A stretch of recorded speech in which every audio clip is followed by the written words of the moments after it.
Okay, next thing we're going to talk about is, well, how do we help to control pain? So obviously this class is therapeutic agents. So therapeutic agents probably have something to do with controlling pain, okay? One thing even before we start talking about that we need to discuss is what's known as the placebo effect.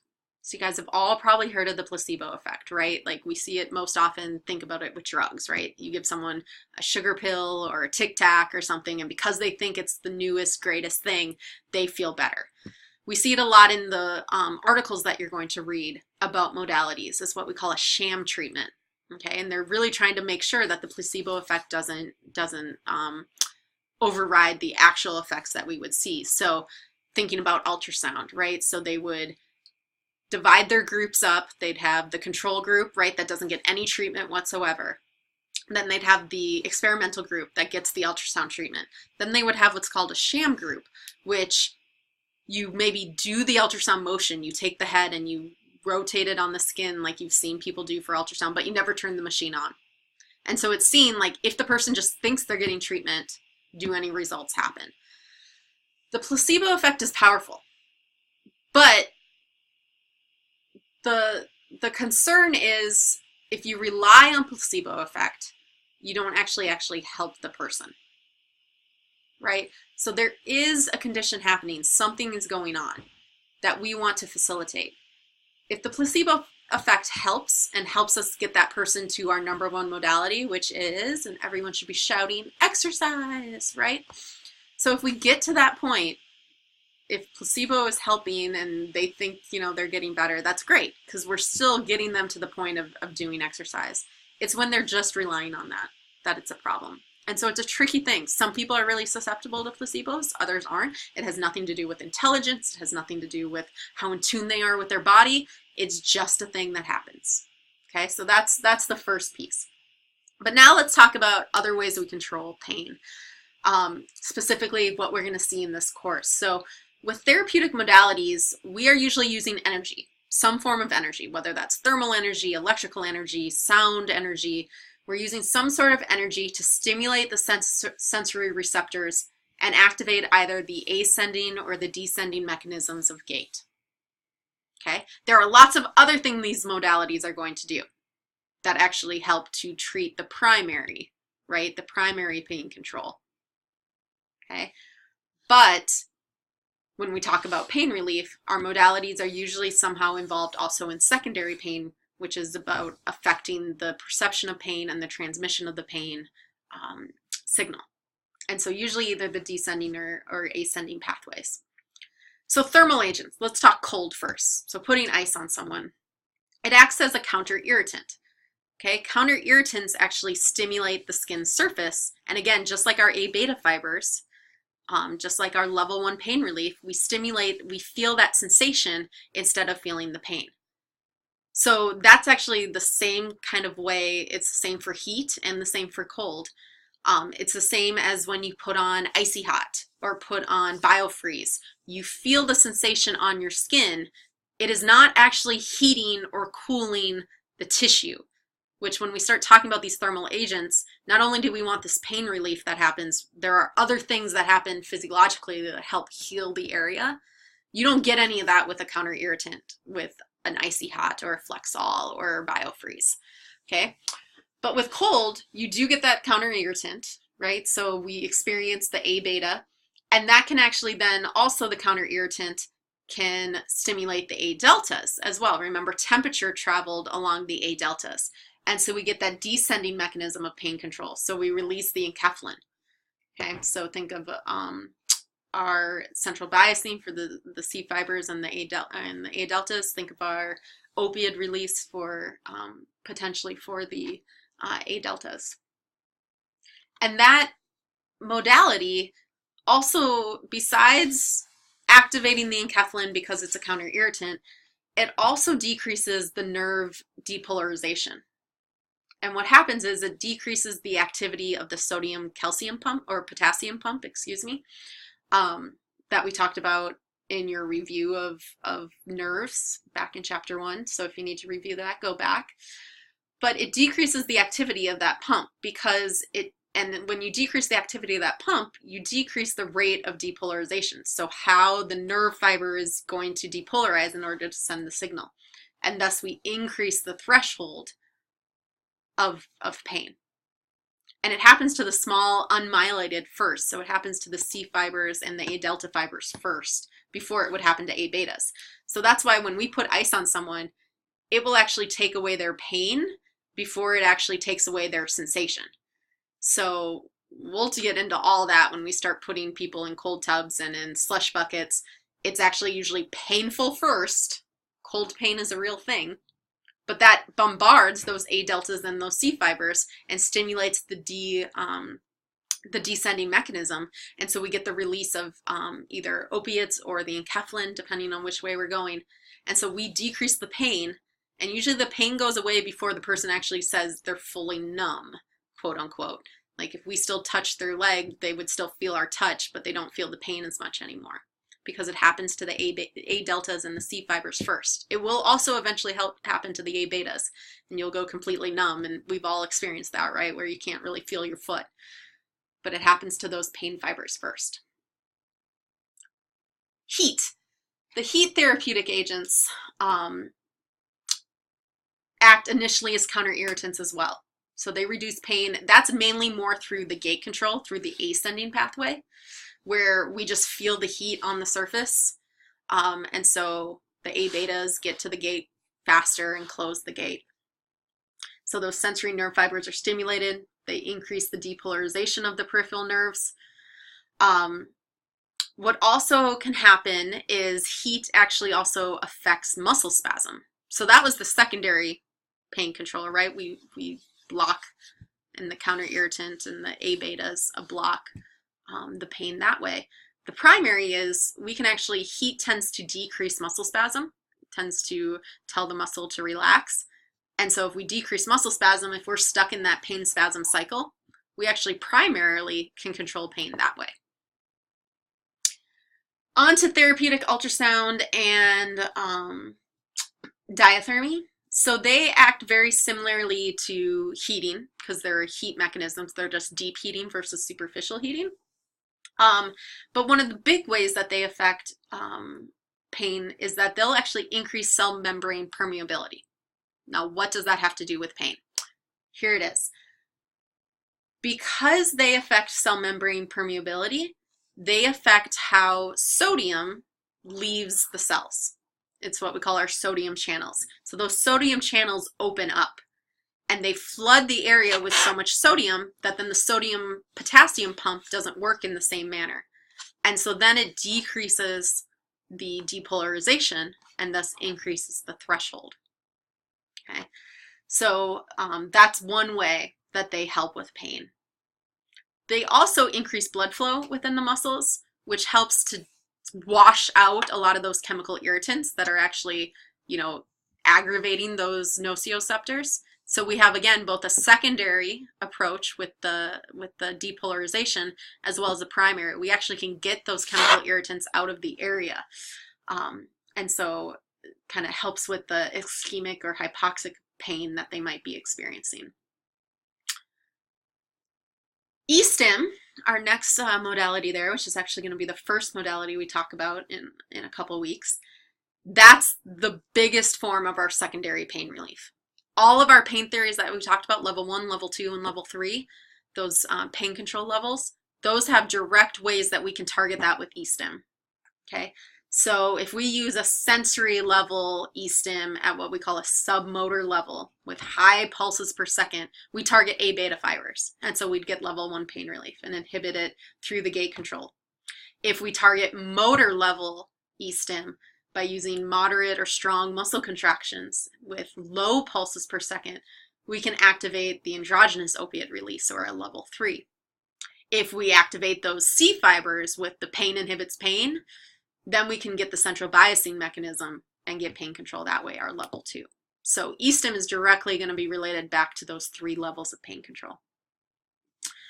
Now, mechanical modalities and exercise. So things like passive range of motion, intermittent compression, traction, joint mopes, obviously our number one modality, exercises, they also help control pain primarily and secondarily. Primarily, they reduce the amount of pressure on the nerve endings, right? We can remove swelling, we restore cognitive control, so we control the area and the muscle control, so we stop those spasmings, which stops the cycle. We restore joint motion, we restore blood flow. So all those are primary ways that we control pain control. Okay, there's also secondary where we activate A betas as well by the motion or the activity, or even just the fact that we put our hands on someone, like with massage or something like that. That A beta stimulation happens. The other way we affect control or affect pain and help control pain, and one that is relied on a lot in our society, is medications.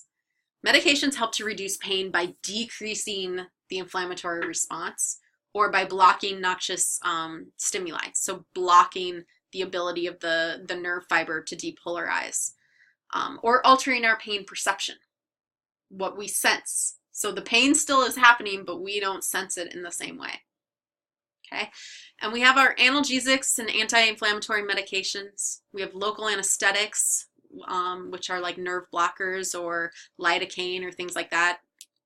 Novocaine when you've had a tooth pulled, right? Things that actually numb the area.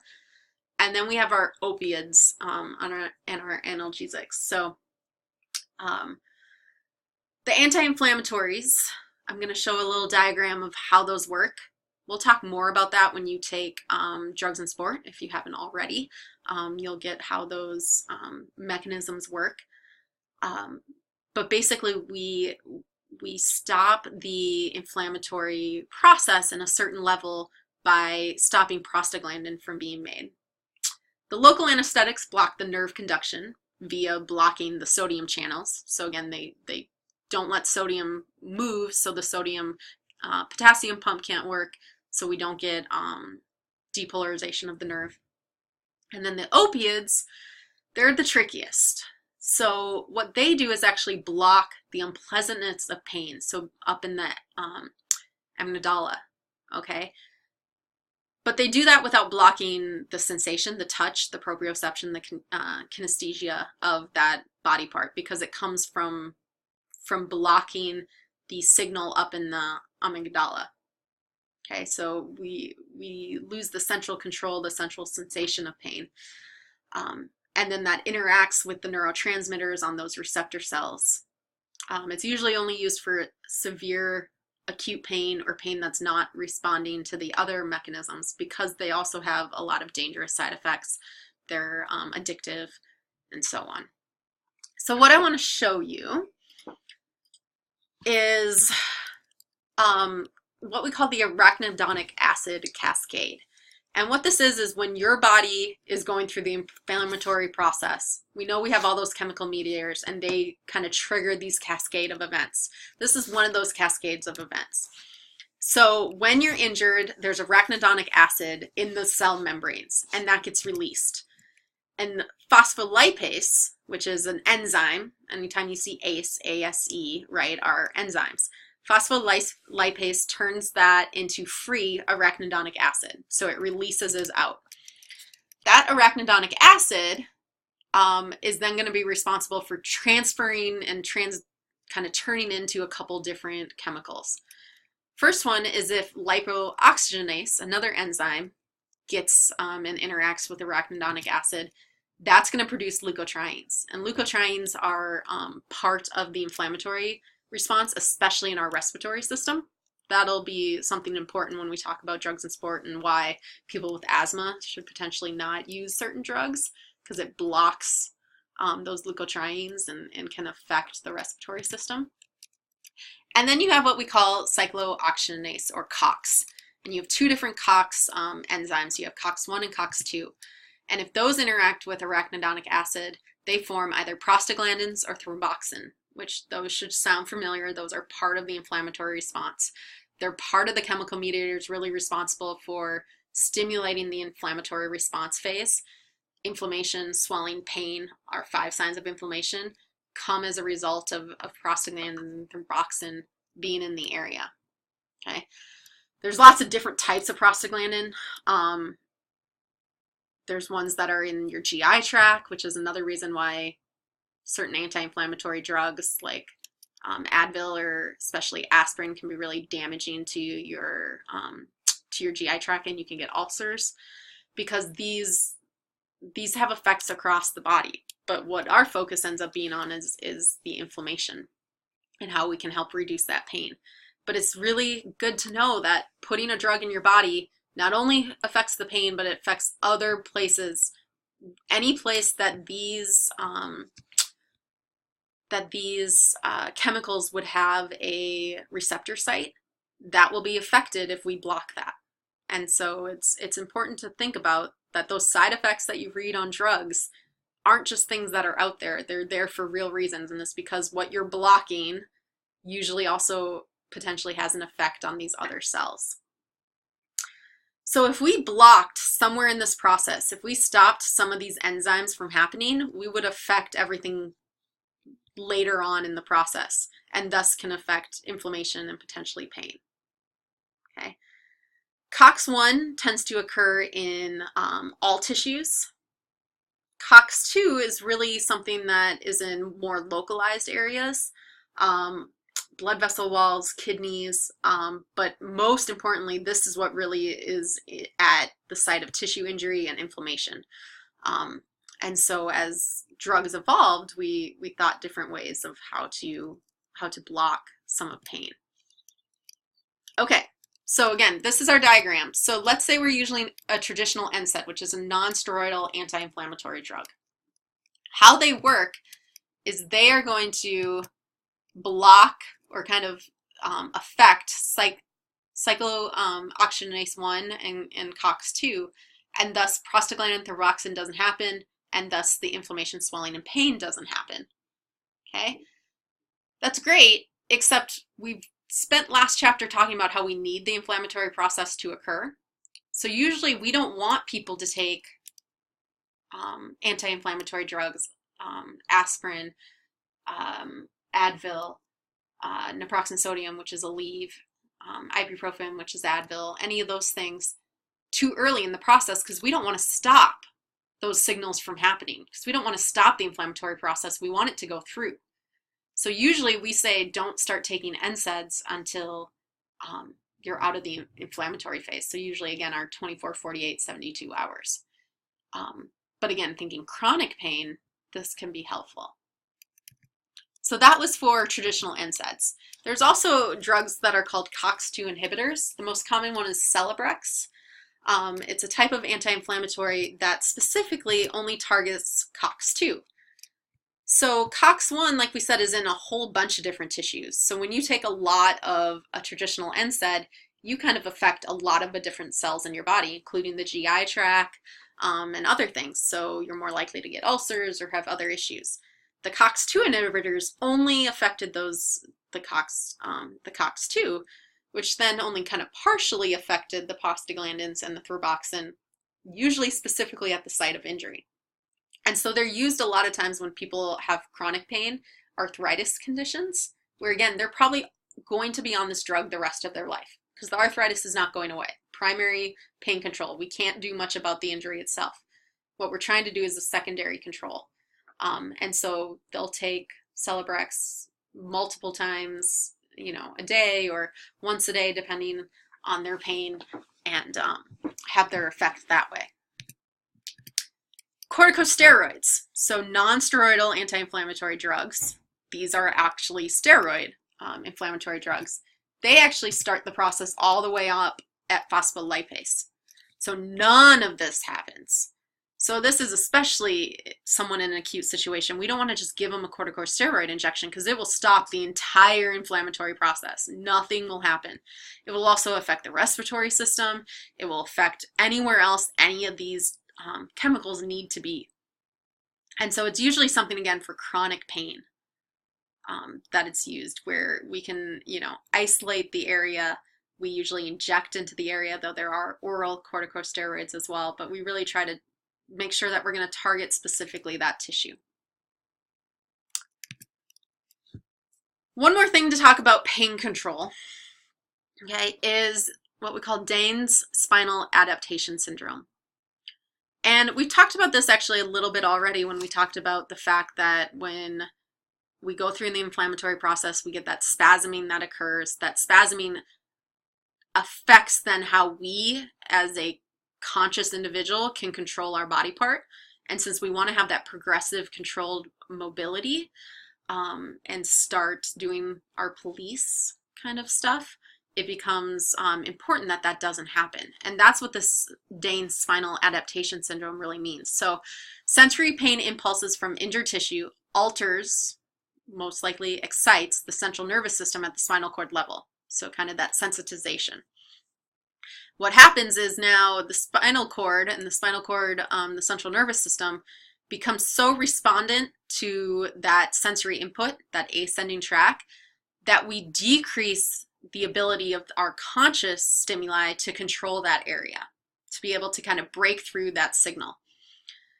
So we get increased response to subliminal periphery stimuli, like the involuntary muscle contractions that are happening. And so muscle action with the involuntary response also affects blood vessels, which affects the chemical activity in the area. And this is how we start to get in that pain spasm cycle that we talked about. And that will end up affecting the repair process. So, and it's affected poorly by the additional stress, but also then positively by regaining central control. So if we leave this to its own devices, it might get stuck in a cycle. But if we can get cognitive control back, if we can overcome the sensitization of those afferent nerves and kind of regain our brain's ability to say, no, no, no, we're in charge here, then we get conscious control of the muscles back, and then we can, again, be progressing the injury more appropriately. So pain impulses actually end up inhibiting motor function, and thus will inhibit tissue repair. That's pain spasm cycle. But if we can reinitiate voluntary activity, we can reestablish control. So this is why we would want to begin range of motion, even passive range of motion, things like that early when it's safe, so that we don't get stuck in this cycle, so that we can have control. Because that will actually, in the long runs, help control pain. So how can we reset that central control? Take the stimulus away. Okay, right? We can get swelling out of the area. We can remove edema. We can begin early controlled range of motion. We can also use pain relief mechanisms. So our secondary pain control, use e-stim, use things like that, use ice, use heat, depending on when. We'll talk about the issues with using heat too early. But use modalities to take away pain so that we can break up that cycle, so that we can regain control. And then we can begin early controlled range of motion. We can build up to activities. If there's psychological barriers, we need to address those properly. Okay, psychology plays a part in pain. We need to address both the physiological and the psychology. So again, we've talked about the direct ways to address the pain itself versus the indirect. So this is the causes of pain. So this is going to be our primary. This is going to be more of our secondary, where we actually just block the pain or our perception of pain. This is going to be more like, how do we actually heal the area so that the pain goes away? In the long run, we need this. We need to get rid of the source of the pain, because that will affect all the pain in the long run.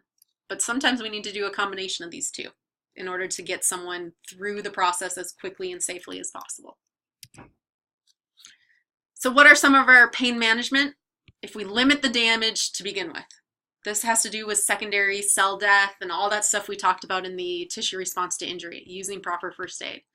We can use our physical agents, okay, whether that's medications or modalities. We can use exercise, that's regaining the central control, okay? Again, doing that hopefully pain-free so that we don't cause a pain spasm cycle to happen. And then psychology. So can we decrease anxiety by explaining things to them, educating individuals? People feel less anxious when they know the process and know how things are going to have. So have realistic, descriptive expectations. You know, can we think about the sensations and the effects? Can we have a positive attitude? Sometimes us as the athletic trainers have to be tough on them. Okay, we need to get through this. We need you to exercise. I need you to do this, even though you don't want to. being open with our communication. And then we can also think about some behavioral modification and cognitive strategies. Haley Russell, Dr. Russell, has great strategies for how to help someone with pain management psychologically. Things like relaxation, doing some distraction, even talking to your patient while you're doing an exercise can help, right? Then they're not focused on the pain, they're focused on talking to you. Potentially some guided imagery. So getting them to see themselves healthy and how their body part is functioning now. Even yoga and some other preventative mechanisms of having that ability to know that your body, being in tune with your body, knowing that your body's healthy, things like that.